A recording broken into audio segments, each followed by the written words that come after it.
and darkness was upon the face of the deep, and the Spirit of God moved upon the face of the waters.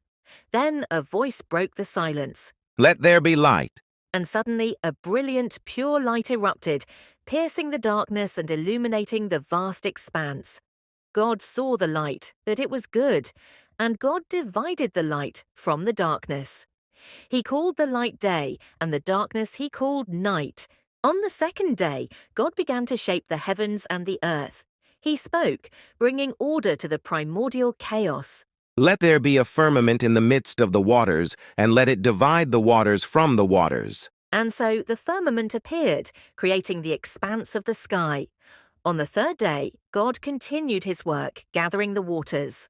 "Let the waters under the heaven be gathered together unto one place, and let the dry land appear." And the dry land emerged, forming continents and islands, and the gathered waters became the seas. The earth, now separated into land and sea, awaited life. God commanded the land to teem with vegetation. "Let the earth bring forth grass, the herb yielding seed, and the fruit tree yielding fruit after his kind, whose seed is in itself, upon the earth." And it was so. The earth burst forth with life-sustaining plants. Then, on the fourth day, God turned his attention to the heavens, placing lights to govern the day and night. "Let there be lights in the firmament of the heaven, to divide the day from the night, and let them be for signs, and for seasons, and for days, and years." And the greater light, the sun, appeared to rule the day, and the lesser light, the moon, to rule the night along with the stars. Imagine a time, centuries ago, after a miraculous escape from slavery. The people of Israel stood at the foot of Mount Sinai, a place where the divine met the desert floor. Here, a book unlike any other was unveiled. This was the book of Leviticus, God's detailed guide to a holy life. It wasn't merely a collection of rules, but a pathway to walk with the sacred in their daily existence. At its heart, Leviticus revealed how a flawed people could approach an utterly holy God. It laid out meticulous instructions for offerings and sacrifices, each one a profound lesson in atonement and communion. The priest, a mediator, guided the community through these rituals. They were not just empty gestures, but tangible acts designed to cleanse, purify, and restore the relationship between God and his people. "Let this offering be acceptable before the Lord," the priest said, his voice echoing the ancient reverence. But Leviticus extended beyond the altar. It permeated every aspect of Israelite life, defining what was clean and unclean, pure and impure. These distinctions weren't arbitrary. They were constant reminders of God's perfect nature. The ultimate goal was holiness, to be set apart, distinct, reflecting the character of their divine creator. This ancient text taught that every choice, every action had significance in their journey towards becoming a holy nation. Leviticus, though written millennia ago, continues to offer a glimpse into the profound human desire for connection with the sacred and the divine path laid out for it. Desolate wilderness, a shepherd named Moses led his flock, far from the life he once knew in Egypt. But one day, a sight of incredible wonder unfolded before his eyes. A bush blazed with fire, yet was not consumed. Moses, filled with awe and curiosity, drew closer. "I must see this strange sight, why the bush does not burn up." As he approached, a voice, deep and resonant, called out from the heart of the flames. "Moses, Moses, do not come any closer. Take off your sandals, for the place where you are standing is holy ground.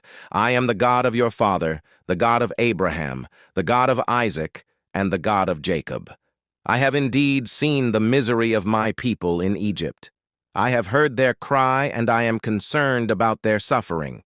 So I have come down to rescue them from the hand of the Egyptians and to bring them up out of that land into a good and spacious land. And now go. I am sending you to Pharaoh to bring my people, the Israelites, out of Egypt." Moses, overwhelmed, hid his face. The divine mission had begun. Moses and his brother Aaron confronted the mighty Pharaoh, delivering God's demand. "Let my people go." But Pharaoh, proud and unyielding, refused. Then, The first of many signs was unleashed. The Lord, the God of the Hebrews, has sent me to tell you, let my people go, so that they may worship me in the wilderness. If you refuse to let them go and continue to hold them, the Lord's hand will strike your livestock with a terrible plague. But the Lord will make a distinction between the livestock of Israel and the livestock of Egypt, so that no animal belonging to the Israelites will die. Pharaoh merely scoffed. As a demonstration of divine power, Aaron stretched out his staff over the waters of the Nile. Before the very eyes of Pharaoh and his court, the mighty river began to turn. The life-giving waters transformed into crimson blood, undrinkable and foul. Fish died, and the river stank, polluting the air and bringing distress to all of Egypt. This is but a trick of magic. My own sorcerers can do the same. I will not be swayed by such parlor games. Pharaoh's heart remained hardened. But this was only the beginning of the plagues, each one a testament to God's power and Pharaoh's stubborn defiance. After a series of devastating plagues, Pharaoh finally relented, allowing the Israelites to depart. But his change of heart was short-lived. He marshaled his vast army, pursuing the fleeing people, trapping them against the vast expanse of the Red Sea. Panic seized the Israelites as the rumble of chariots grew louder. They cried out in despair, but Moses, guided by divine command, stood unwavering before the churning waters. Do not be afraid. Stand firm and you will see the deliverance the Lord will bring you today. The Lord will fight for you. You need only to be still. Then Moses stretched out his hand over the sea. A mighty wind swept across the waters, and the Red Sea began to part, forming a dry path between towering walls of water. The Israelites, with hope renewed, walked across on dry ground. Pharaoh's army, blind with rage and arrogance, plunged into the open sea in pursuit. But as the last Israelite reached the far shore, Moses again stretched out his hand. The walls of water crashed down, engulfing Pharaoh's entire army, their chariots and horses, in the crushing waves. Not one remained. The Israelites were truly free, delivered by a powerful hand. The epic journey of Exodus, with freedom secured and the 10 Commandments given, the Israelites found themselves camped at the foot of Mount Sinai. But how would a newly formed nation, freshly delivered from slavery, live as God's holy people? This question is at the very heart of the book of Leviticus. It's a guide to holiness, revealing how a community could draw near to a holy God who now dwelled among them in the tabernacle. Central to Leviticus are the detailed instructions for sacrifices and offerings. These weren't just rituals. They were profound acts of worship and reconciliation. Each offering carried a specific meaning. The grain offering, for instance, represented devotion and thanksgiving, a recognition of God's provision. The burnt offering, completely consumed by fire, symbolized total dedication and atonement for general sin. And the peace offering, shared between God, the priest, and the offerer, celebrated communion and fellowship. Leviticus extended beyond the sacred space of the tabernacle, outlining laws for purity and daily living. Dietary laws, regulations for hygiene, and guidelines for community interaction all contributed to a distinct way of life. These laws weren't arbitrary restrictions. They were designed to set the Israelites apart, to reflect God's holiness in every aspect of their existence. From the grand rituals of atonement to the simple act of choosing what to eat, Leviticus taught them that holiness was not just a concept, but a living reality. Their miraculous exodus from Egypt, the Israelites found themselves in the vast, unforgiving wilderness of Sinai. Here, the divine voice spoke, instructing Moses to take account. The Lord has commanded that we take a census of the entire community by their clans and their families. Every man 20 years old or more who is able to serve in the army of Israel must be counted. Moses said, his voice ringing with divine authority. And so, the great numbering began. Tribe by tribe, family by family, the men of Israel were counted, their strength and numbers laid bare before the Lord. Over 600,000 men, fit for battle, a mighty host indeed. The Lord has truly blessed us with countless descendants, just as he promised Abraham. Elder Eleazar marveled, observing the endless lines. But not all was harmony within the vast camp. Dissension brewed, challenging the very leadership appointed by God. Korah, a Levite, led a rebellion. You have gone too far. The entire community is holy, every one of them, and the Lord is with them.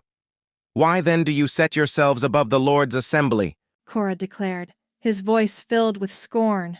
Is it not enough that the God of Israel has separated you from the rest of the Israelite community? Now you also seek the priesthood? Moses countered, heartbroken by their defiance. A terrifying rumble shakes the ground. Vast plains of Moab, a pivotal moment unfolds. After 40 years of wandering in the wilderness, the Israelites stand on the precipice of the Promised Land. Here Moses, their venerable leader, prepares to deliver his final monumental discourse. Hear, O Israel. 40 years ago, we left Egypt. 40 years of trials, triumphs, and divine guidance. Now, before you cross the Jordan, I remind you of the covenant, the very essence of our existence. Moses speaks, his voice carrying across the silent multitude, reminding them of the journey and the sacred laws given at Sinai. His words are not merely a recounting of rules, but a passionate plea for unwavering devotion. He implores them to remember the heart of their relationship with God. You shall love the Lord your God with all your heart, with all your soul, and with all your might. These words, which I command you today, shall be on your heart. Teach them diligently to your children. Moses reiterates the commands, emphasizing not just obedience, but deep love and constant remembrance. He speaks of justice, compassion, and the distinct identity of Israel. Remember the stranger among you, for you yourselves were strangers in Egypt. Uphold justice for the orphan and the widow. Do not pervert justice. He reminds them of their history and their profound responsibility to a just and merciful God. The sun begins to set, casting long shadows over the plains below. Moses has led his people to the very edge of their destiny, but he himself will not cross into the land of promise. From Mount Nebo, he gazes upon it for the last time. Be strong and courageous, for you are going with this people into the land that the Lord swore to their ancestors. The Lord himself goes before you. With his final blessing, Moses passes the mantle of leadership. Joshua, his faithful successor, now stands ready to guide the next generation. We will go forward as the Lord our God commands us. We will remember his covenant. The journey continues, guided by the enduring words of Deuteronomy, forever etched in the heart of a nation. Passing of Moses, a new leader arose to guide the people of Israel, Joshua. The Lord spoke to Joshua, affirming his leadership and promising victory. As I was with Moses, so I will be with you. Be strong and courageous, for you shall cause this people to inherit the land. Joshua, undaunted, sent 2 spies into the formidable city of Jericho. There, they sought refuge in the home of a woman named Rahab. I know that the Lord has given you this land. Now, swear to me that you will show kindness to my family, Rahab said, ensuring their safety and her family's future before the impending conflict. Upon their return, the spies delivered their report, and Joshua prepared the people to cross the Jordan River. A miraculous sign was promised. Consecrate yourselves, for tomorrow the Lord will do wonders among you.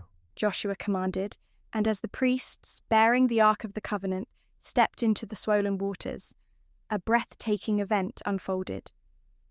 The waters of the Jordan were cut off, piling up in a heap far upstream, allowing the entire nation to pass over on dry ground, a powerful testament to God's presence. Having crossed the Jordan, the Israelites now faced the fortified city of Jericho. Their strategy, however, would be unlike any conventional warfare. For 6 days, they marched once around the city, silent except for the trumpets. On the 7th day, A pivotal moment arrived.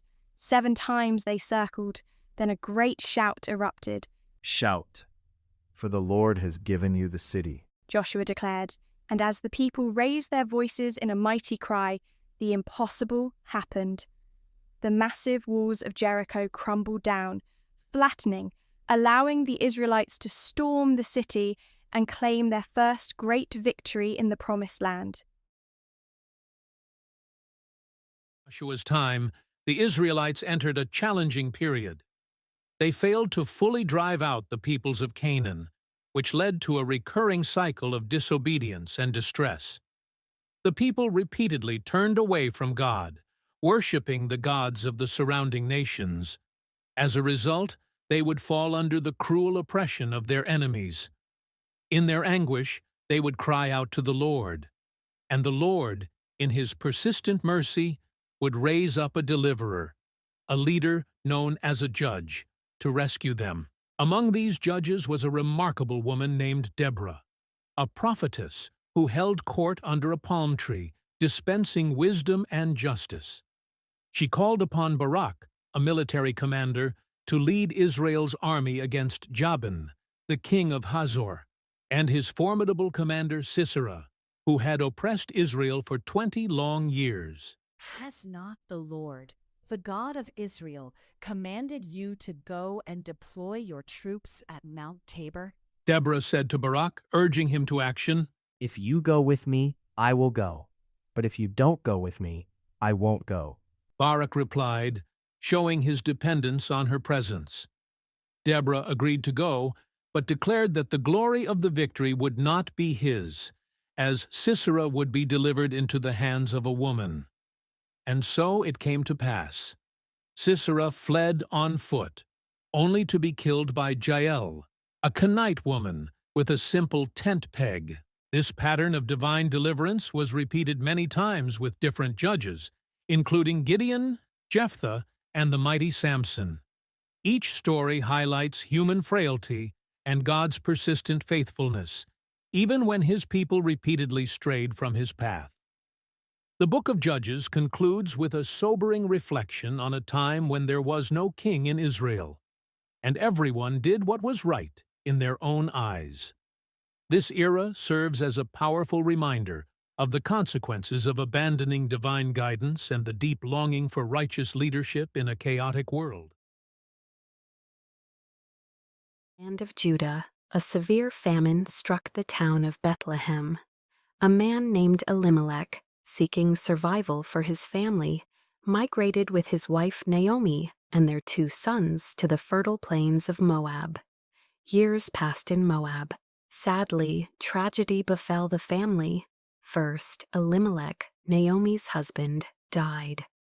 Later, both Mahlon and Chilion also passed away, leaving Naomi a widow, childless, with only her 2 Moabite daughters-in-law, Orpah and Ruth. News reached Naomi that the famine in Judah had ended.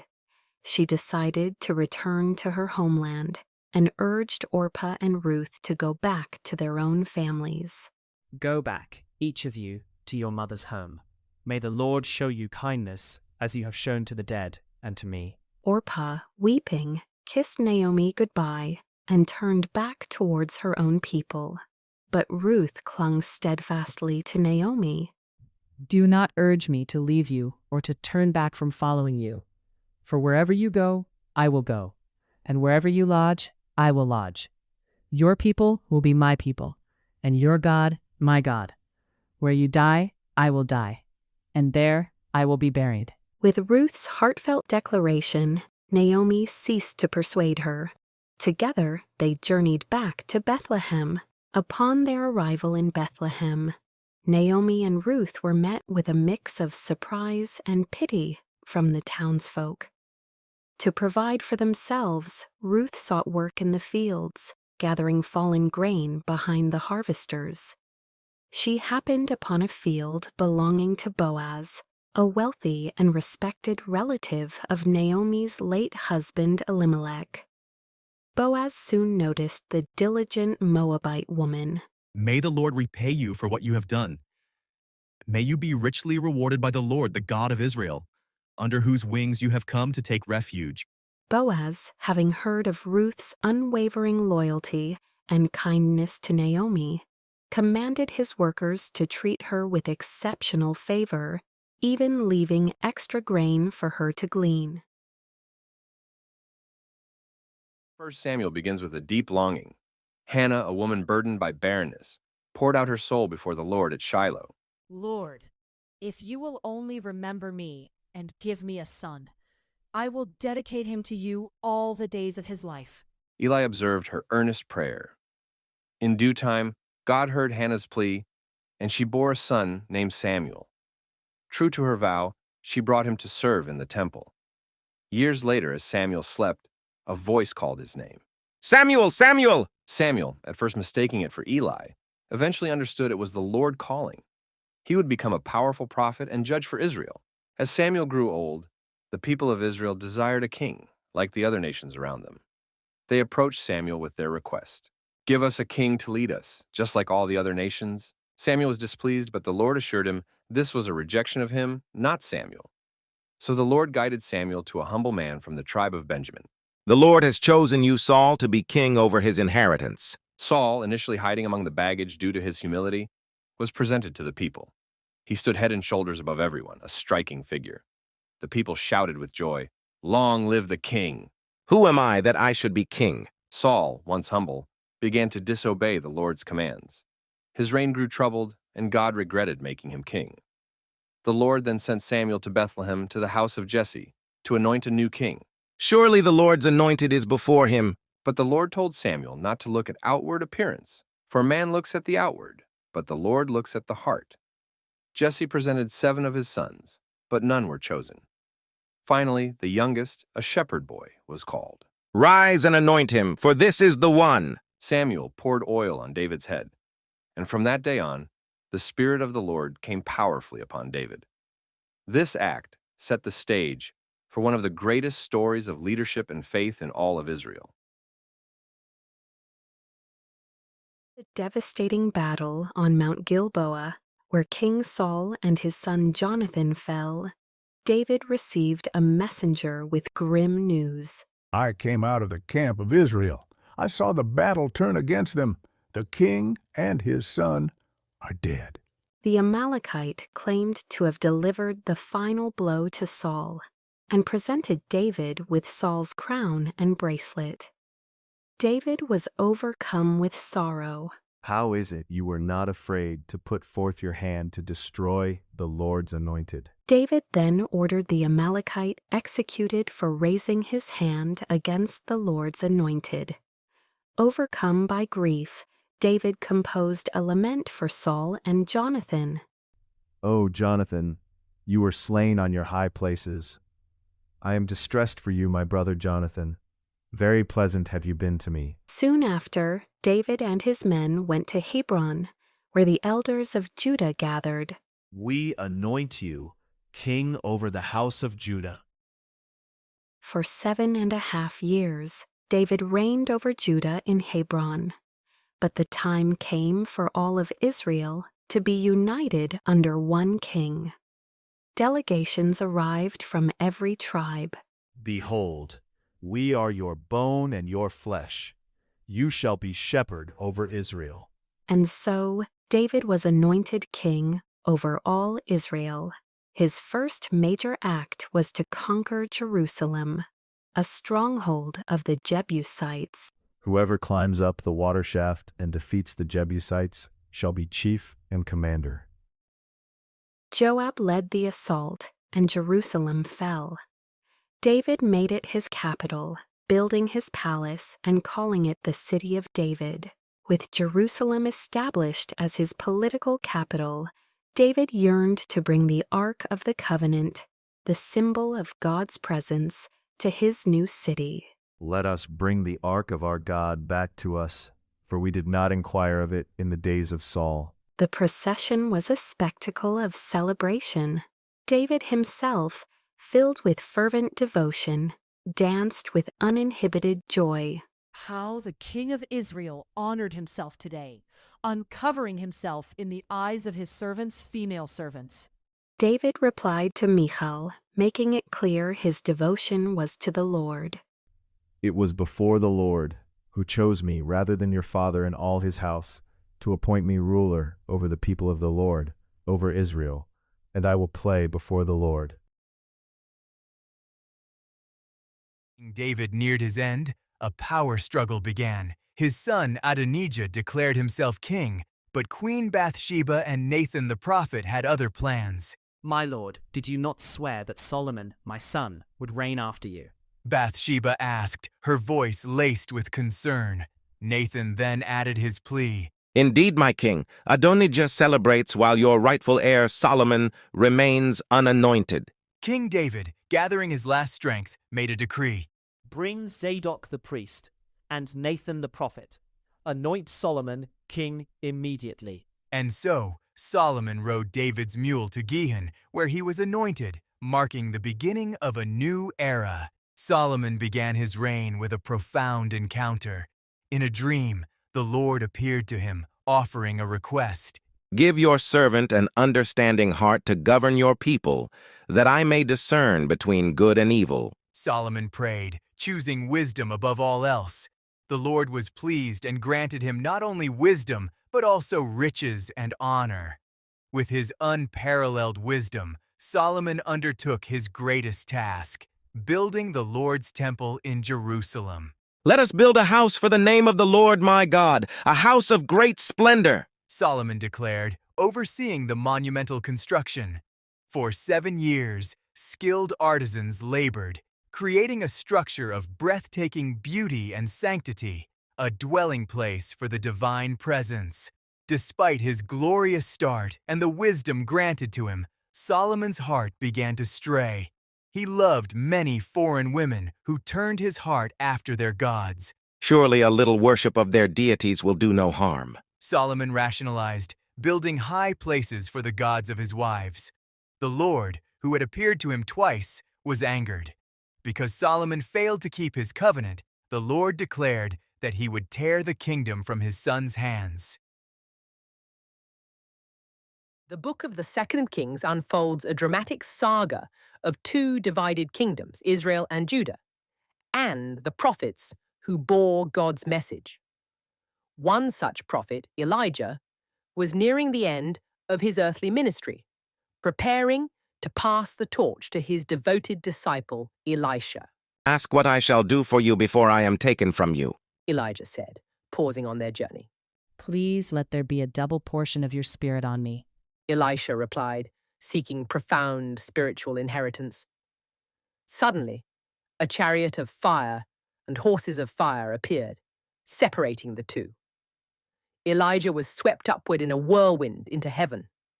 Elisha cried out, witnessing this extraordinary ascension, then picked up the mantle that had fallen from Elijah, a symbol of his new anointing. Elisha carried on Elijah's prophetic legacy, performing many signs and wonders.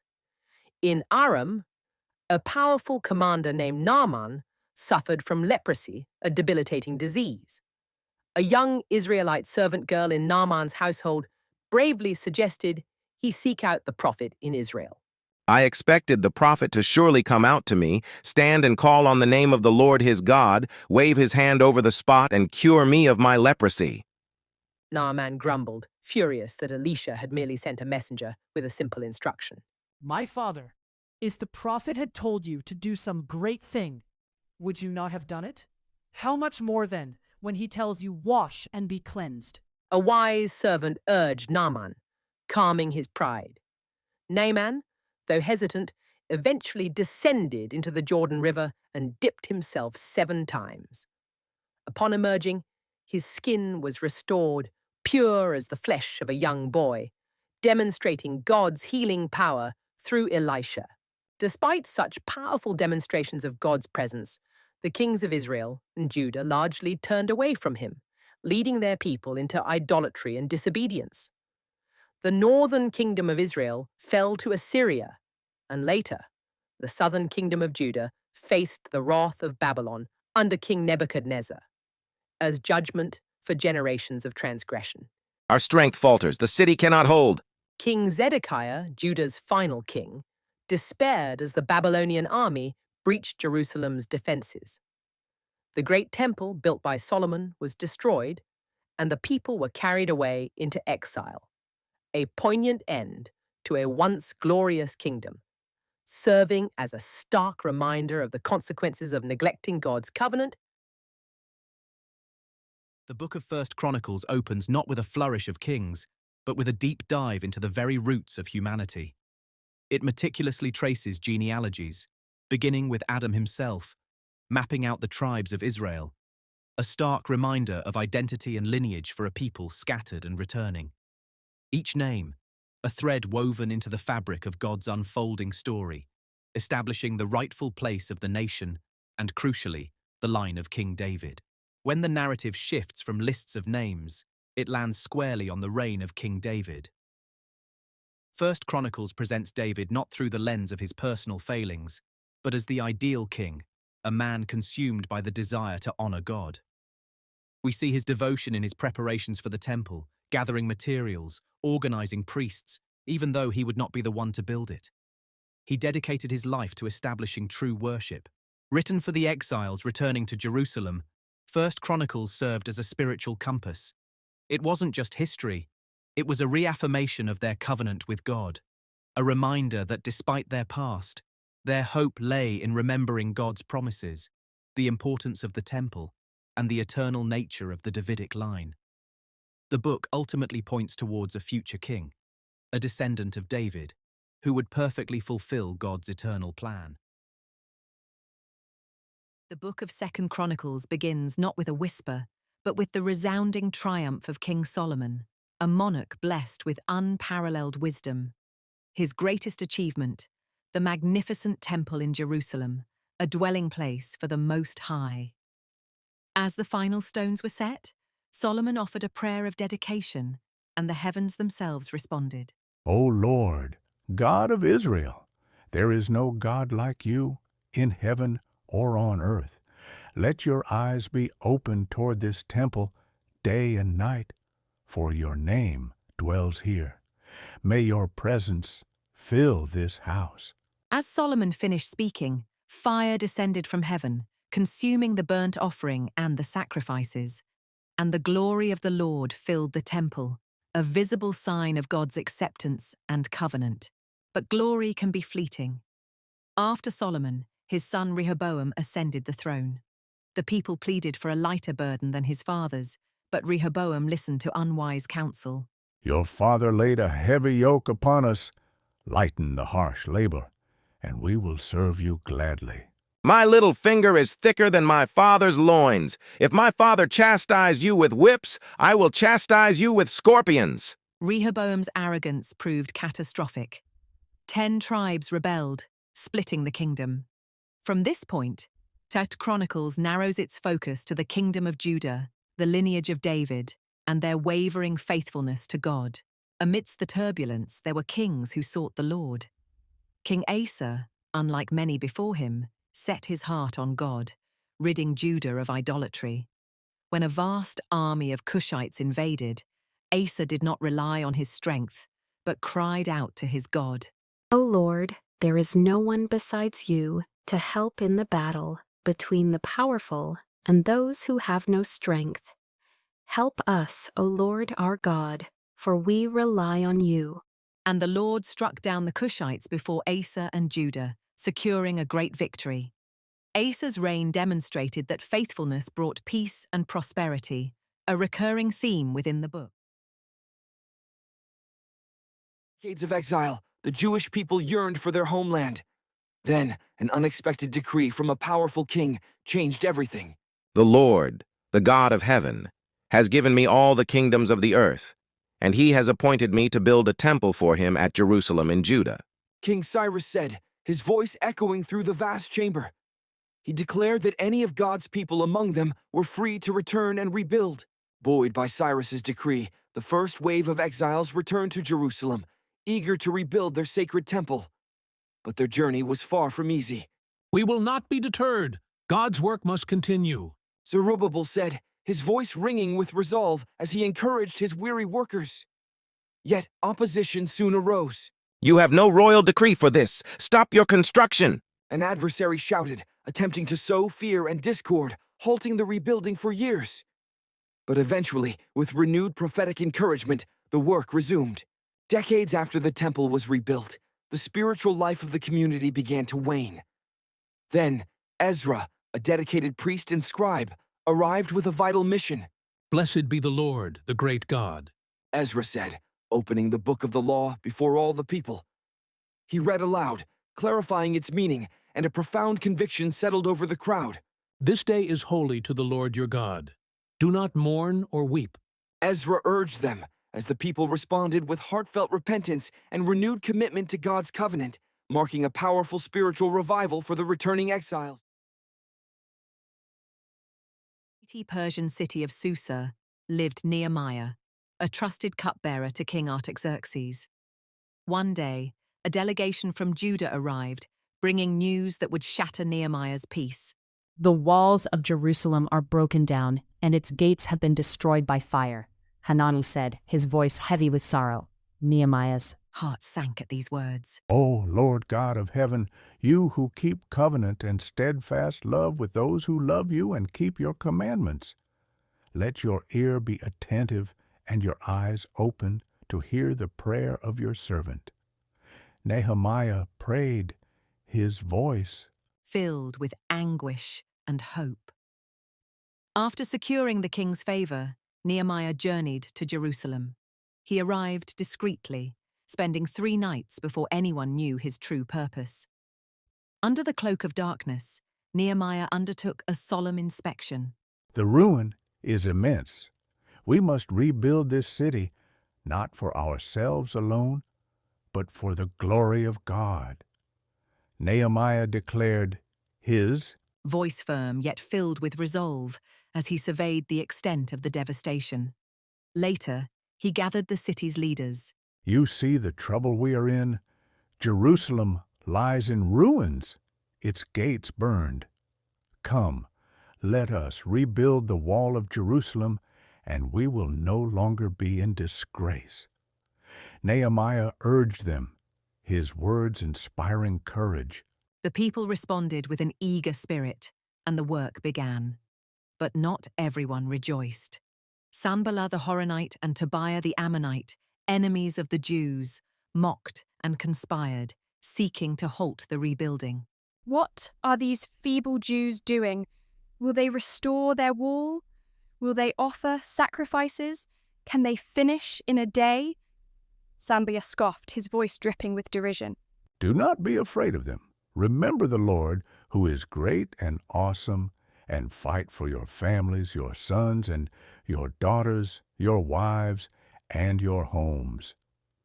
Nehemiah rallied the workers, assigning guards to protect them day and night. With half the men working and half standing armed guard, they pressed on. After 52 days of relentless effort, the walls of Jerusalem stood complete. All their enemies saw it and were disheartened, for they realized this work had been done with the help of their God. We have finished the wall. This city is secure once more, a testament to God's faithfulness and our unity. Nehemiah proclaimed, his voice echoing with triumph and gratitude as he looked upon the magnificent, newly completed walls. Sprawling Persian Empire, King Ahasuerus ruled over 127 provinces. One day, after dethroning his defiant queen Vashti, the king sought a new queen from among the most beautiful young women in his kingdom. Bring forth the fairest in the land. My heart requires a queen worthy of my dominion. Among them was a young Jewish orphan named Hadassah, known as Esther, raised by her wise cousin, Mordecai. Esther concealed her heritage, as Mordecai had instructed. Remember, Esther, let no one know you are a Jew. Your secret is your strength. The king was captivated by Esther's grace and beauty, choosing her above all others to be his new queen. Meanwhile, Haman, the most favored of the king's officials, grew swollen with pride.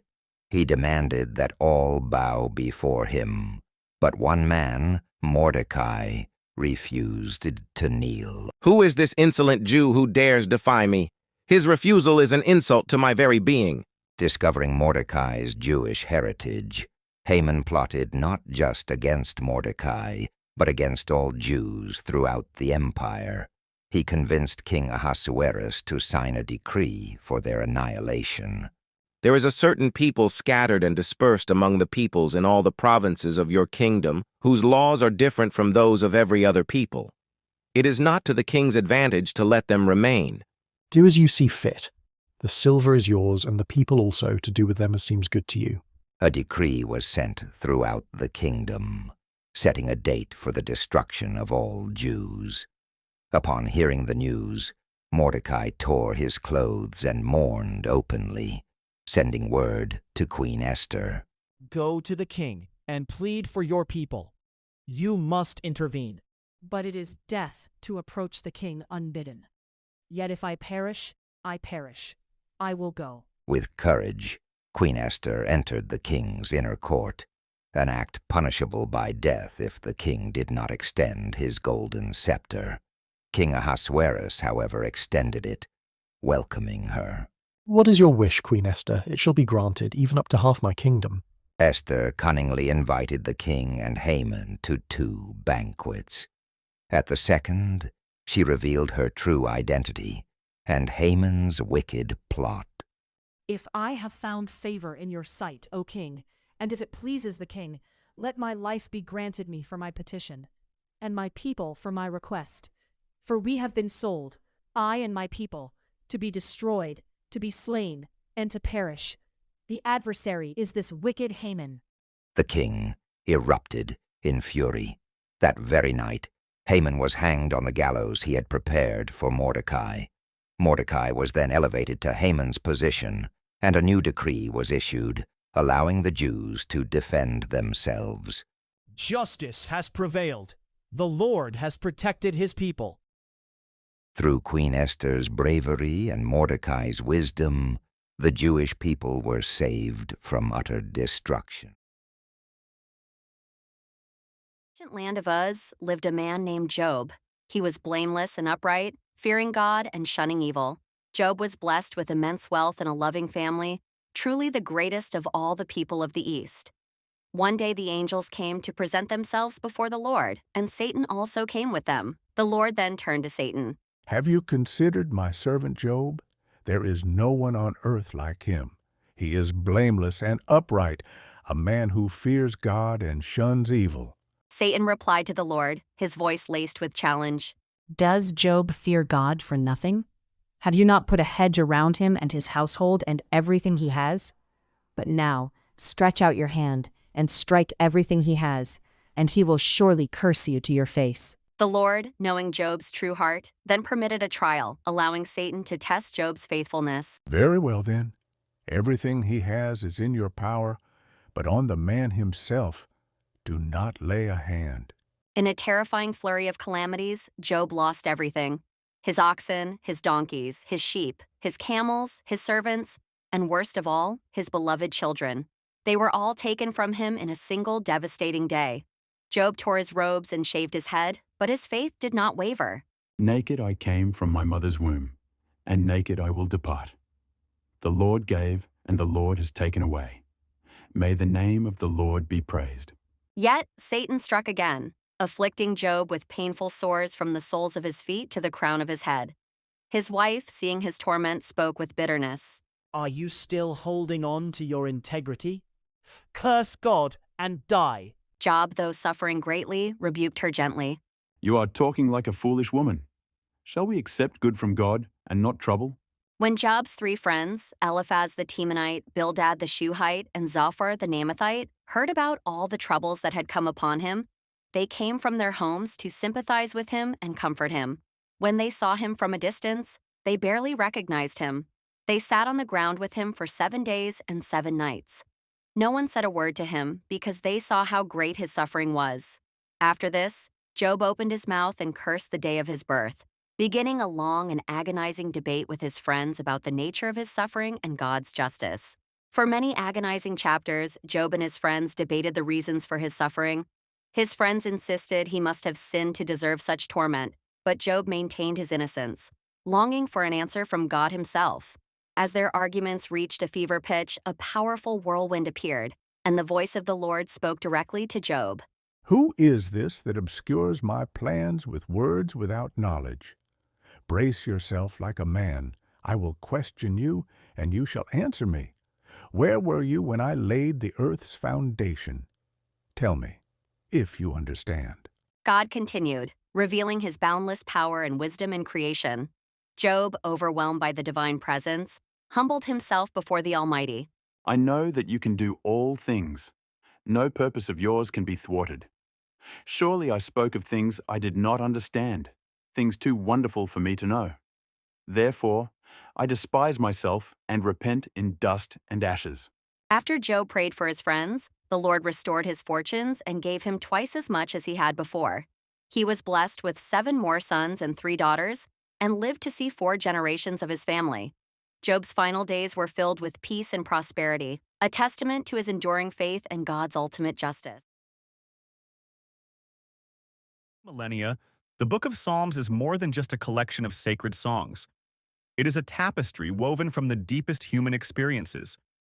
Attributed mostly to King David, but echoing voices from across ancient Israel, these poetic verses capture the essence of faith, doubt, joy, and despair. Each psalm stands as a testament to humanity's ongoing dialogue with the divine, reflecting a spectrum of emotions that remain profoundly relevant even today. The psalms are categorized by their themes. We encounter laments, psalms of desperate pleading and sorrow, where the soul cries out in its darkest hour. Then there are the psalms of praise and thanksgiving, bursting with declarations of gratitude and wonder, celebrating life's blessings and divine majesty. And finally, the wisdom psalms, offering guidance, reflection, and profound insights into righteous living, urging us to seek understanding and purpose. The enduring power of the psalms lies in their raw honesty. They don't shy away from life's complexities, offering solace in suffering, strength in weakness, and hope in uncertainty. Regardless of one's background or belief, these ancient poems provide a language for the soul, connecting generations through shared human experience and timeless spiritual truths. A collection of timeless wisdom, distilled into potent, bite-sized truths. This is the Book of Proverbs, an ancient guide for navigating the complexities of life. Far from being just a religious text, it's a practical manual for cultivating intelligence, discretion, and moral clarity. Its purpose is to impart insight to the simple and knowledge and discretion to the young. The Proverbs often use vivid imagery to convey profound principles. Consider the wisdom found in observing diligence. Go to the ant, you sluggard. Consider its ways and be wise. The old potter said, gesturing towards a tiny ant diligently carrying a crumb. Even the smallest creature holds a lesson about hard work and foresight. The young apprentice replied, a new understanding dawning in his eyes. From ancient workshops to modern boardrooms, the wisdom of Proverbs remains acutely relevant. It guides us in our interactions, our decisions, and our character. Anna, navigating a difficult situation, remembered a key teaching. A gentle answer turns away wrath, but a harsh word stirs up anger. Anna thought, choosing diplomacy over confrontation. The Book of Proverbs empowers us to live with integrity and wisdom, offering guidance that transcends generations and culture. In the heart of ancient wisdom, a profound voice emerged. It was Koheleth, the preacher, whose observations on life continue to echo through the ages. Vanity of vanities, says the preacher. Vanity of vanities. All is vanity. The preacher spoke, contemplating the endless cycles of human endeavor. He explored every facet of existence, pursuing pleasure, building magnificent empires, acquiring immense wealth, and seeking profound wisdom. He observed the diligent and the lazy, the wise and the foolish, the cycles of birth and death, of planting and uprooting. Then I considered all that my hands had done, and the toil I had spent in doing it, and behold, all was vanity, and a striving after wind, and there was nothing to be gained under the sun. The preacher revealed his profound disillusionment. After much introspection, much searching for meaning in the ephemeral, the preacher arrived at a singular, timeless truth. The end of the matter all has been heard. Fear God and keep his commandments, For this is the whole duty of man. And so, the wisdom of Ecclesiastes endures, reminding us to find purpose in reverence. To an exploration of one of the Bible's most enigmatic and beautiful books, the Song of Solomon. Often called the Song of Songs, this poetic masterpiece delves into the profound mystery of love. Our story begins with the Shulamite woman, a shepherdess, expressing her deep longing for her beloved. Oh, that his kisses would rain down upon me, for your love is more delightful than fine wine. My soul yearns for the scent of your oils, your name like perfume poured out. The Shulamite spoke, her words painting a vivid picture of her heartfelt devotion. King Solomon, the beloved, reciprocates this intense affection, marveling at her unique beauty, untouched by royal extravagance. Behold, you are beautiful, my darling, truly beautiful. Your eyes are like doves behind your veil. Your hair, a flock of goats descending from Mount Gilead. Solomon's words were a lavish celebration of her natural charm. My beloved is radiant and ruddy, the fairest among 10,000. His head is like the finest gold, his eyes like doves beside streams of water. She, in turn, described him with equally passionate imagery, elevating him above all others. This book isn't just a simple love poem. It's a profound exploration of human intimacy, devotion, and faithfulness, often interpreted as an allegory for God's love for his people, or Christ's love for the church. Place me as a seal upon your heart, as a seal upon your arm. For love is as strong as death, its jealousy unyielding as the grave. Its flashes are flashes of fire, but divine flame. She proclaimed the enduring power of their bond. The Song of Solomon teaches us that true love, whether human or divine, is an unquenchable fire, a bond that endures all, a journey of mutual admiration and unwavering commitment. In the tumultuous 8th century BCE, a prophet named Isaiah received a staggering vision in the temple.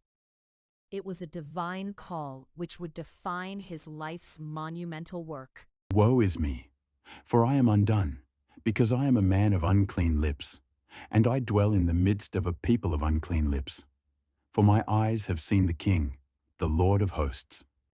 A seraph touched his lips with a burning coal, purifying him. Then came the divine command. Isaiah's initial prophecies were sharp, directed at the rampant injustice and spiritual decay within Judah. Woe to those who call evil good and good evil, who put darkness for light and light for darkness. Their silver has become dross, their wine diluted with water. Everyone loves bribes. He condemned the leaders and the wealthy for their oppression of the poor, declaring that such actions would surely lead to divine judgment. Isaiah foretold the devastating Assyrian invasion, a time when Judah would face immense hardship and desolation. The land would be laid waste, its people scattered. Your country is desolate. Your cities are burned with fire. Your land, strangers devour it in your presence. The daughter of Zion is left like a booth in a vineyard, like a lodge in a cucumber field, like a besieged city. Yet, even in the midst of this dire warning, a sliver of hope emerged for a remnant that would return. Dusty hills of Anathoth, a young man named Jeremiah was called by a voice unlike any other. Before I formed you in the womb, I knew you. Before you were born, I set you apart. I appointed you as a prophet to the nations. Jeremiah, overwhelmed, tried to refuse the monumental task. Alas, sovereign Lord, I do not know how to speak. I am too young. Do not say, I am too young. You must go to everyone I send you to and say whatever I command you. Do not be afraid, for I am with you. With a touch, God placed his words in Jeremiah's mouth, commissioning him to uproot and tear down, to build and to plant. Jeremiah delivered God's challenging message, warning Judah of impending destruction due to their idolatry and injustice. His words were not welcomed. Amend your ways and your deeds, and I will let you live in this place. Do not trust in deceptive words, and say, "This is the temple of the Lord." A high priest, Pashur, steps forward, his face contorted with rage. This man speaks treason. He prophesies ruin upon our holy city, our sacred temple. Silence him. Jeremiah faced imprisonment, public scorn, and even plots against his life, yet he could not stay silent. Whenever I speak, I cry out proclaiming violence and destruction. But if I say, "I will not mention him or speak any more in his name," his word is in my heart like a fire shut up in my bones. I am weary of holding it in. Indeed, I cannot. Despite Jeremiah's pleas, Jerusalem fell to the Babylonians. The temple was destroyed, and the people were exiled. Yet even in utter despair, Jeremiah offered a profound message of hope. The steadfast love of the Lord never ceases. His mercies never come to an end. They are new every morning. Great is your faithfulness. Though I have brought disaster upon you, I will also bring you healing and cure you. He spoke of a new covenant, etched not on stone, but on the hearts of the people, promising restoration and a future filled with hope. For I know the plans I have for you, declares the Lord, plans for welfare and not for evil, to give you a future and a hope. The book of Jeremiah reminds us that even through the darkest trials, faith endures and divine promises of renewal can shine through. The ashes of Jerusalem after its devastating fall, a cry of profound sorrow echoed through the desolate streets. This lament, captured in the ancient text known as the Book of Lamentations, gives voice to the unimaginable grief of a people. It paints a vivid picture of a once glorious city, now personified as a weeping widow, utterly abandoned and brought low by siege and destruction. Her children are gone, her strength is broken, and despair reigns. Chapter after chapter, Lamentations pours out a heart-wrenching inventory of suffering, starvation, violence, the loss of homeland, and the crushing weight of God's judgment. It is an unvarnished testament to the raw human experience of loss, a desperate plea for understanding in the face of overwhelming catastrophe. The author, often attributed to Jeremiah, doesn't shy away from expressing the bitterest anguish. Yet, even in the depths of despair, a remarkable shift occurs. Amidst the cries of sorrow, a whisper of hope emerges. The book reminds its readers that God's mercies never come to an end. They are new every morning.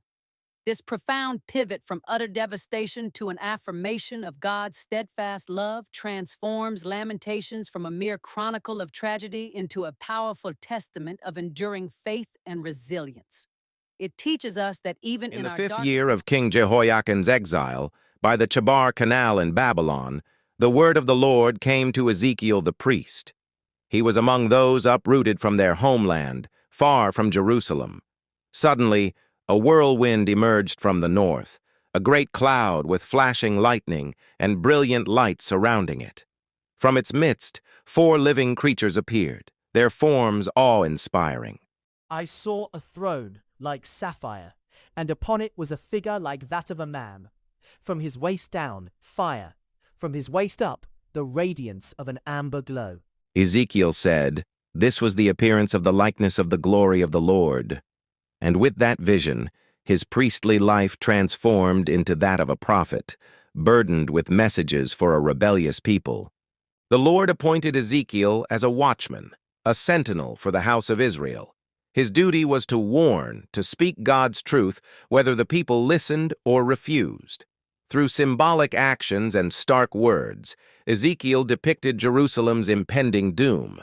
He lay on his side for days, ate meager rations, and shaved his head, each act a living prophecy. Son of man, I have made you a watchman for the house of Israel.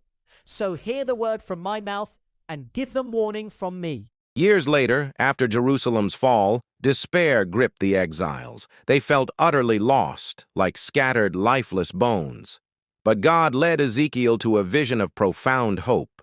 The hand of the Lord was upon him, and he brought Ezekiel out by the Spirit and set him in the middle of a valley full of bones, very dry. Son of man, can these bones live? Sovereign Lord, you alone know. Then the Lord commanded Ezekiel to prophesy to the bones.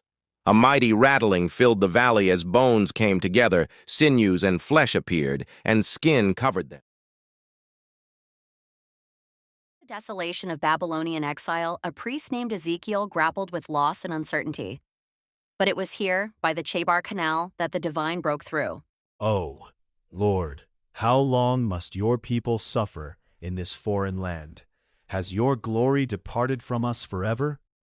Suddenly the heavens opened, and Ezekiel saw visions of God.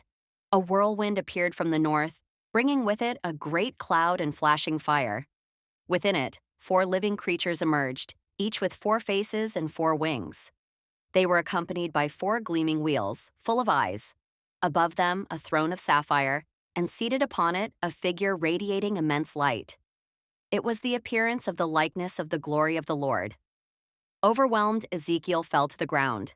Then a voice spoke to him. When I saw it, I fell face down, and I heard the voice of one speaking. The voice commanded Ezekiel to stand up, commissioning him as a prophet to a rebellious house of Israel. Ezekiel was told he would be a watchman, delivering God's message whether they listened or not.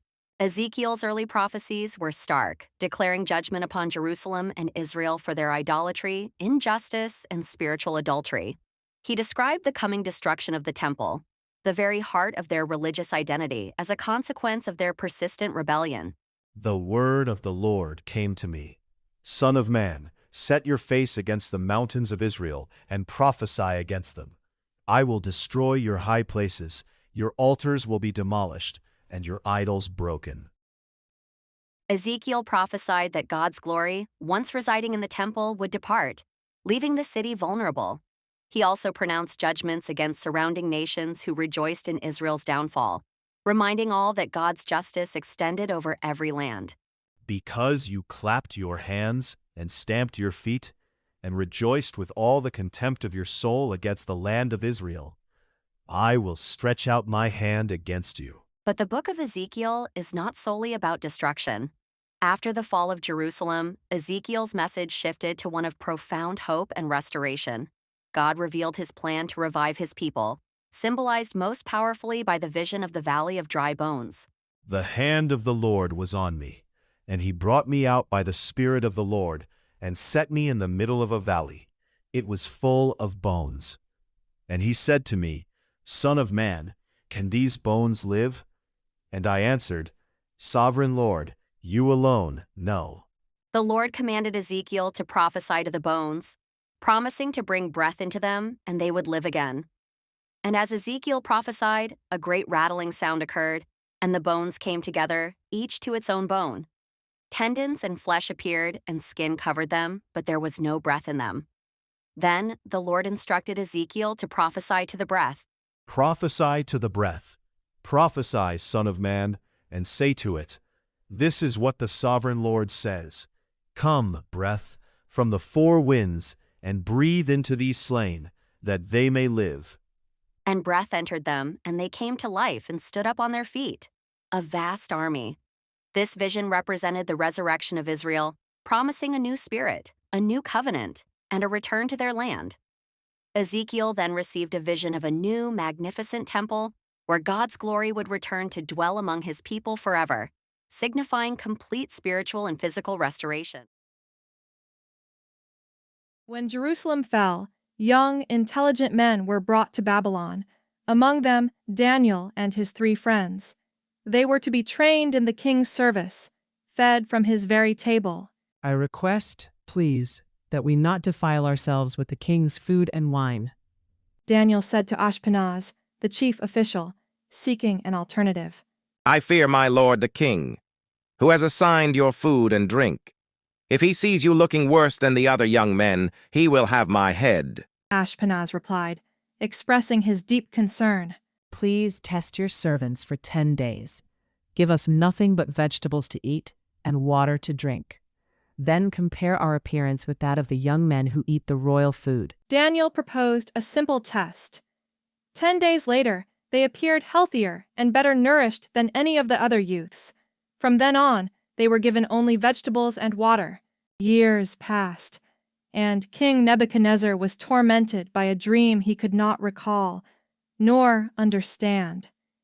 He summoned his wise men, demanding they both tell him the dream and interpret it. "The dream is gone from me. If you do not tell me what my dream was and interpret it, you will be cut into pieces." The king roared, his voice echoing with frustration. Tell us the dream, Your Majesty, and we will interpret it. An astrologer dared to request, but the king would not budge. None could fulfill his demand until Daniel, after seeking God, stood before him. You, Your Majesty, saw a great image, an enormous, dazzling statue, awesome in appearance. Its head was pure gold, its chest and arms of silver, its belly and thighs of bronze, its legs of iron, its feet partly of iron and partly of baked clay. Daniel described the king's forgotten vision in vivid detail. "That is it! That is my dream!" The king gasped, recognizing his dream. Daniel then interpreted the dream, revealing the rise and fall of great kingdoms, ending with a stone that shattered the statue, representing a kingdom that would endure forever. The king, overwhelmed, fell prostrate before Daniel and promoted him to a high position. Many years passed. Now, under King Darius, Daniel held immense power. Envious officials plotted against him, convincing the king to issue a decree. For 30 days, no one could pray to any god or man except the king, on pain of being thrown into the lion's den. Daniel, undeterred, continued his daily prayers, 3 times a day, facing Jerusalem. "O Daniel, servant of the living God, has your God, whom you serve continually, been able to rescue you from the lions?" At dawn, King Darius rushed to the lion's den, calling out with a trembling voice, My God sent his angel, And he shut the mouths of the lions. They have not hurt me, because I was found innocent in his sight. Daniel's voice emerged from the darkness, calm and clear. King Darius was overjoyed. Daniel was pulled from the den, unharmed, and his accusers were thrown to the lions, where they were instantly overcome. Amidst the spiritual decay of ancient Israel, a prophet named Hosea was called by God. His mission was to illustrate God's boundless, yet often rejected love for his people. Then, an extraordinary command came to Hosea, a directive that would shape his life and message. God said, "Go, take to yourself a wife of harlotry and have children of harlotry, for the land commits great harlotry by departing from the Lord." Hosea obeyed, marrying Gomer, a woman whose life mirrored Israel's spiritual unfaithfulness. Just as Gomer strayed from Hosea, Israel continually turned away from their covenant with God, chasing after other gods and alliances. As time passed, Gomer eventually abandoned Hosea and their children, sinking deeper into a life of despair. But then, another divine command arrived for Hosea. God instructed him, "Go again, love a woman who is loved by a lover and is an adulteress, just as the Lord loves the children of Israel, though they turn to other gods." Hosea, filled with a love that mirrored God's own, sought out Gomer. He found her, utterly destitute, being sold as a slave. Without hesitation, Hosea bought her back, redeeming her from her fallen state. This act of profound redemption became the heart of Hosea's message. It was a vivid, painful portrayal of God's unwavering love, his readiness to forgive, and his relentless pursuit of a wayward people. Despite Israel's repeated betrayals, God's promise of restoration remained firm, a covenant sealed by his steadfast love. A plague unlike any seen before descended upon the land of Judah. Swarms of locusts, countless as sand, devoured every green thing, leaving behind only desolation. Our fields are gone. Our livelihood vanished. He lamented, his voice heavy with despair as he surveyed the ruin. The land groaned under the weight of this unprecedented calamity. The prophet Joel, witnessing the suffering of his people, grappled with the meaning of this disaster. Was it merely a natural catastrophe, or something far deeper? Hear this, you elders, and give ear, all inhabitants of the land. Has anything like this happened in your days, or in the days of your fathers? Joel cried out, his voice echoing the profound shock and sorrow that had gripped the nation. He understood that this plague was a stark warning, a sign of impending judgment. Joel called the people to a sacred assembly, a solemn time of fasting and prayer, urging them to return to the Almighty with all their hearts. Return to the Lord your God, for he is gracious and merciful, slow to anger and abounding in steadfast love. Rend your hearts and not your garments. He implored them, emphasizing that true repentance came from within, a change of heart, not merely outward displays of sorrow. A murmur of understanding rippled through the crowd. From the quiet fields of Tekoa, among the sycamore trees and grazing sheep, came a voice unlike any other. Not a priest nor a prophet by trade, but a shepherd, chosen to speak for the divine. The lion has roared. Who will not fear? The sovereign Lord has spoken. Who can but prophesy? Amos, a man of the land, felt the weight of a sacred call, a fiery summons, to deliver a message of stark warning to a nation adrift. Amos was sent not to the simple folk, but to the heart of the kingdom of Israel, to confront its complacent wealth and its crushing injustice. They sell the righteous for silver, and the needy for a pair of sandals. They trample the head of the poor into the dust of the earth, and deny justice to the oppressed. What nonsense is this? We prosper. Our temples are full, our offerings plentiful. We are favored. The wealthy citizen scoffed, turning away from Amos. But Amos would not be silenced. You store up violence and robbery in your fortresses, for the Lord sees your injustice, and a reckoning is coming. Amos's message was clear. Ritual without righteousness, worship without justice, was an empty shell. The Lord desired justice to roll on like a river and righteousness like an ever-flowing stream. Seek good, not evil, that you may live. For the Lord, the God of hosts, is with you. Through the voice of a simple shepherd, a timeless truth was declared. True faith demands action, compassion, and an unyielding pursuit of justice for all. In the silent echo of ancient times, a solitary voice emerged. Obadiah, the prophet. His vision, sharp and unyielding, pierced through the veil of history, revealing a looming judgment. It was a message woven into the very fabric of two brother nations, Judah and her treacherous neighbor, Edom. When invaders descended upon Judah, when foreigners breached her gates and cast lots for Jerusalem, Edom did not merely stand by. Oh no, they watched with perverse glee, celebrated her downfall, and even joined in the pillage. This was not the act of a disinterested observer, but of a betrayer, a kin who turned against his own. Edom, dwelling in the seemingly unassailable clefts of the rock, boasted of their lofty position. They believed their mountain strongholds made them invincible, declaring, "Who can bring us down to the ground?" Their hearts swelled with pride, convinced no power could reach them in their elevated sanctuary. In the ancient lands, a prophet named Jonah received a divine command. Go to the great city of Nineveh and preach against it, for its wickedness has come before me. But Jonah, fearing the fierce Assyrians of Nineveh, chose to defy the Lord. He decided to flee, hoping to escape God's presence. I must go to Tarshish, far from here. Jonah journeyed to Joppa, a bustling port city, where he found a ship bound for Tarshish.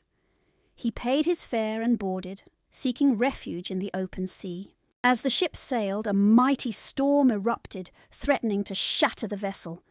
The sailors, desperate, cried out to their gods and began throwing cargo overboard to lighten the ship. All the while, Jonah remained in a deep slumber. How can you sleep? Get up and call on your God. Perhaps he will take notice of us, so that we will not perish. The sailors then decided to cast lots to discover who was responsible for this calamity. The lot fell upon Jonah. Tell us, for whose cause has this trouble come upon us? What is your occupation? Where do you come from? What is your country? And of what people are you? I am a Hebrew, and I worship the Lord, the God of heaven, who made the sea and the dry land. I am fleeing from the presence of the Lord. Overwhelmed by fear, the sailors pleaded with Jonah. What shall we do to you that the sea may become calm for us? Pick me up and throw me into the sea. Then the sea will become calm for you, for I know that on my account this great tempest has come upon you. Reluctantly, the sailors hurled Jonah into the raging waters. Immediately, the storm ceased, but a great fish, appointed by God, swallowed Jonah. For 3 days and 3 nights, Jonah remained in the belly of the great fish. From within the depths, he cried out to the Lord his God. I cried out to the Lord because of my affliction, and he answered me. Out of the belly of Sheol I cried, and you heard my voice. Then, at the Lord's command, the great fish vomited Jonah onto dry land. Once more the word of the Lord came to Jonah. Arise, go to Nineveh, that great city, and preach to it the message that I tell you. This time Jonah obeyed. He travelled to Nineveh, a city so vast it took 3 days to cross. As he entered, he began to preach. Yet 40 days, and Nineveh shall be overthrown. To everyone's astonishment, the people of Nineveh believed God. They proclaimed a fast and put on sackcloth, from the greatest to the least of them. Even the king himself repented, and God, seeing their genuine change of heart, relented from the disaster he had had threatened. threatened. In the tumultuous 8th century BCE, a prophet named Micah emerged from the small village of Moresheth Gath. He was a voice echoing from the countryside, witnessing the moral decay gripping both the northern kingdom of Israel and the southern kingdom of Judah. Micah saw a stark contrast between the wealthy elite, who oppressed the poor and exploited the vulnerable, and the God they claimed to worship. His message was sharp, a mirror reflecting their injustice back at them. Micah's prophecies thundered with impending judgment. He declared that Jerusalem and Samaria, centers of corruption, would be utterly destroyed, reduced to ruins for their sin. But amidst this severe warning, a glimmer of hope pierced through the darkness. He foretold a future where God would gather the scattered remnant of his people, establishing a kingdom of peace. And from the seemingly insignificant town of Bethlehem, a ruler would arise, one whose origins were from of old, from ancient times to shepherd his people. The heart of Micah's message, however, was a timeless call to ethical living. It wasn't about elaborate sacrifices or grand rituals. It was about the daily walk of faithfulness. He asked and answered what the Lord required of humanity, not merely belief but action, to act justly, to love mercy, and to walk humbly with your God. A profound simplicity for a complex world, then and now. In the chaotic tapestry of ancient Judah, a prophet named Micah emerged from the small town of Moresheth. He lived during a time when prosperity for some meant profound injustice for many others. Hear, all you peoples, listen, earth and all who are in it, for the Lord is coming to give testimony against you. Micah spoke with a burning passion, witnessing a society where leaders devoured their own people and judges were bought and sold. He saw the very fabric of justice unraveling. Micah's prophecies were not merely observations. They were sharp indictments against the spiritual and social corruption of both Samaria and Jerusalem. He foretold their downfall, a consequence of their deep-seated sins. What does the Lord require of you? To act justly, to love mercy, and to walk humbly with your God. He proclaimed, challenging the hollow religious rituals with a call for genuine righteousness. Micah said that without these core principles, their temples and sacrifices meant nothing. Yet, amid these severe warnings, Micah also painted a vivid picture of hope and future redemption. He looked beyond the impending destruction to a time of restoration. But you, Bethlehem Ephrathah, though you are small among the clans of Judah, out of you will come for me one who will be ruler over Israel. This prophecy of a humble ruler emerging from an unexpected place offered a powerful message. Even in ruin, God's promise of ultimate peace and righteous leadership would prevail. The book of Micah, therefore, stands as a timeless reminder of both divine justice and unwavering hope. The grandeur and terror of the ancient world, a prophet named Nahum emerged. His message was singular, profound, and directed at one of history's most feared empires, Assyria, and its formidable capital, Nineveh. Nineveh, known for its brutality and conquest, had cast a long shadow of fear across many lands. The Lord is a jealous God and avenging. The Lord is avenging and wrathful. The Lord takes vengeance on his adversaries and keeps wrath for his enemies. Nahum spoke not of repentance, but of an inescapable divine justice that had long been accumulating against Nineveh's relentless cruelty. His words were a storm brewing on the horizon, unseen but inevitable. Nahum's prophecy detailed the vivid downfall of Nineveh. Its mighty warriors would stumble, its gates would be thrown open to its enemies, and its treasures plundered.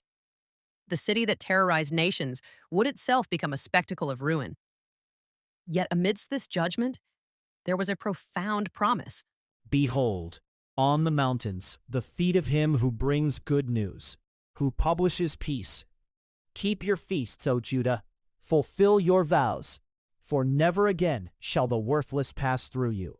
He is utterly cut off. Nahum declared a message of peace and deliverance for Judah, a stark contrast to Nineveh's fate. He said that Judah, long oppressed by Assyria, would finally be free. The book of Nahum serves as a powerful reminder of divine justice and sovereignty. Nineveh, once a symbol of unconquerable might, was utterly destroyed, just as Nahum prophesied. Its fall brought an end to an era of terror and ushered in a season of relief for God's people. The city disappeared from history, its ruins buried under the sands of time for centuries. Your wound is incurable. Your injury is fatal. All who hear the news about you clap their hands over you.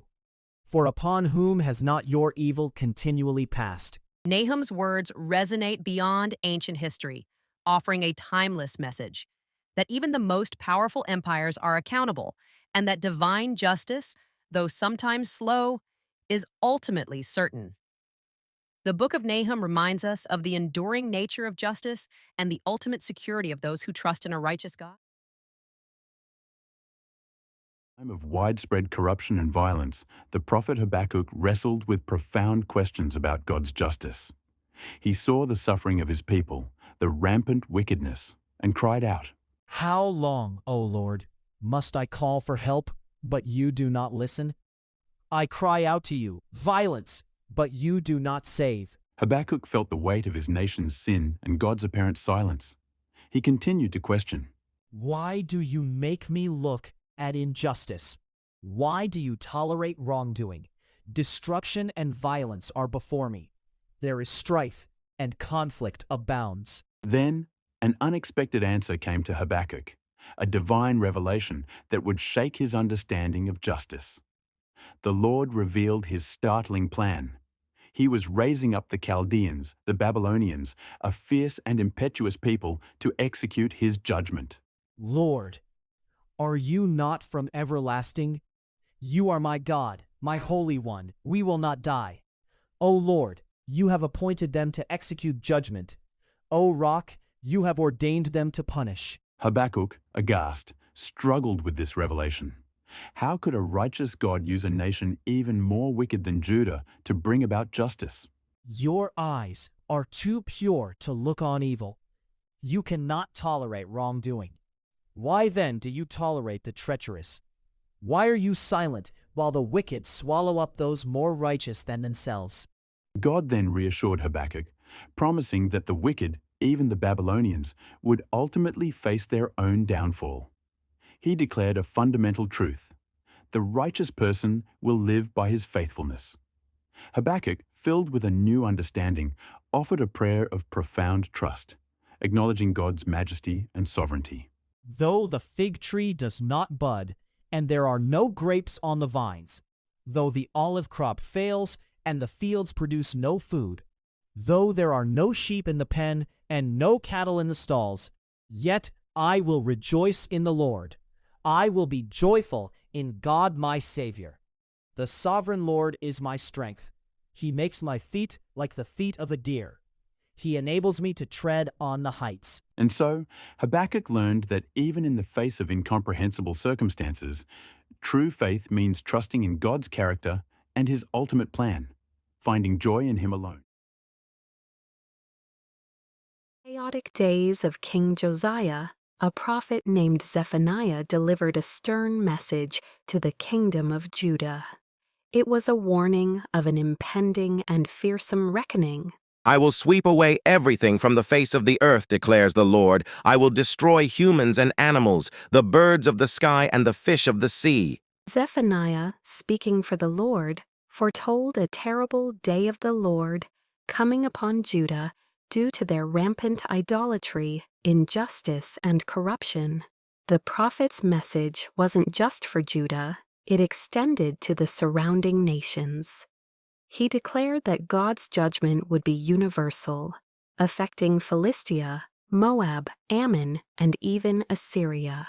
Seek the Lord, all you humble of the land, you who do what He commands. Seek righteousness, seek humility. Perhaps you will be sheltered on the day of the Lord's anger.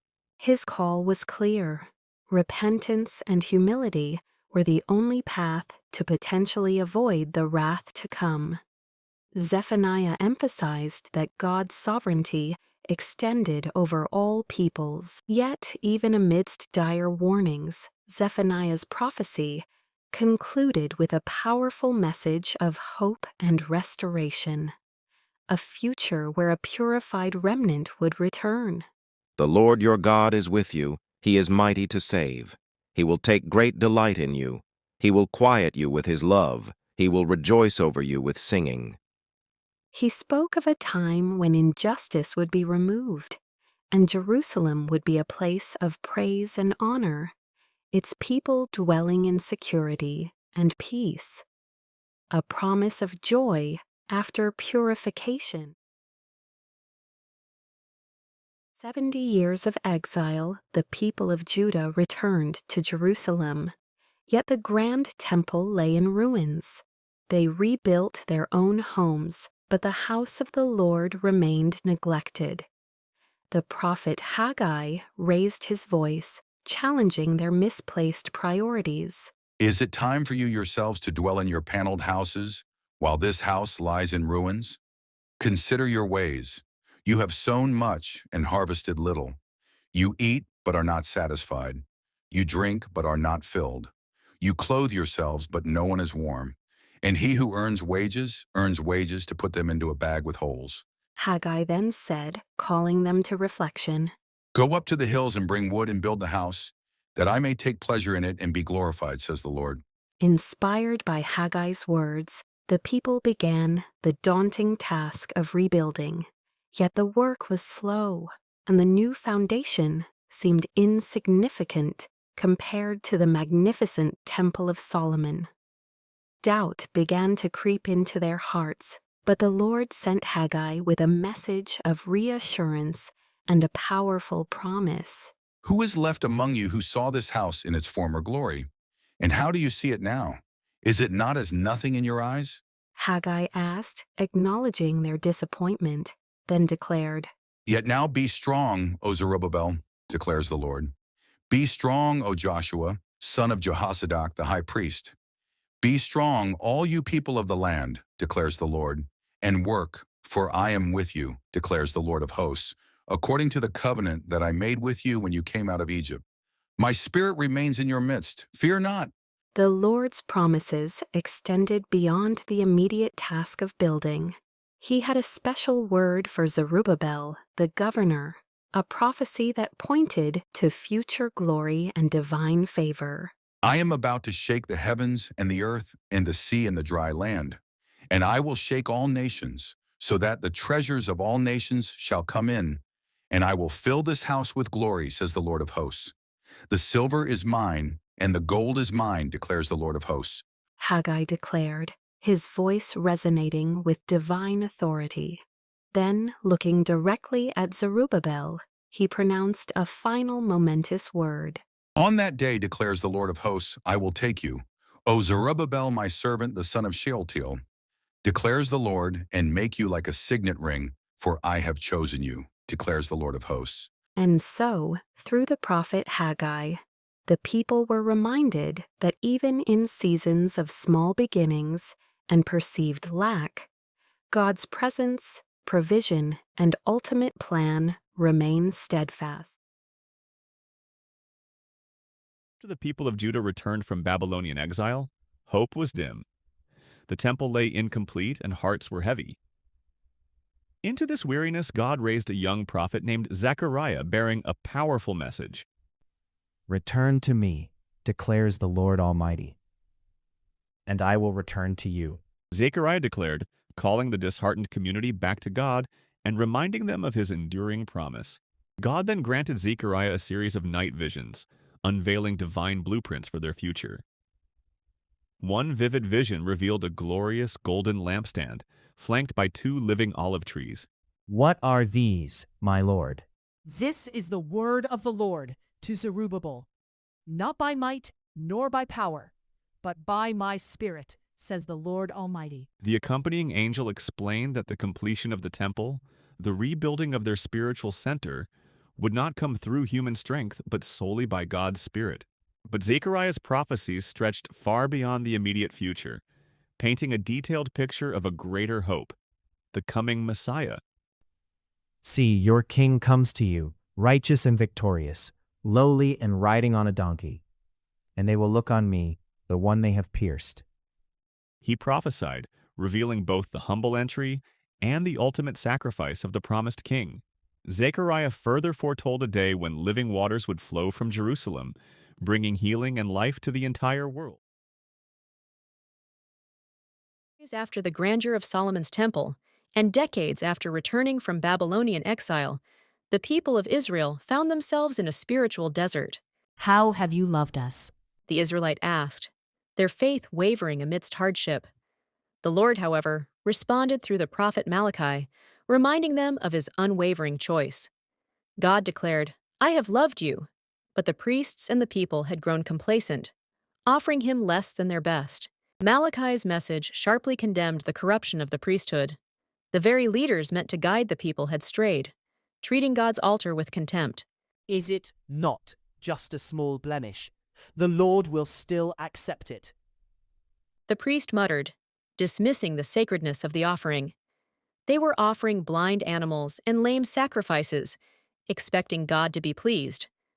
Malachi challenged their hypocrisy directly, asking, would you offer such a thing to your governor?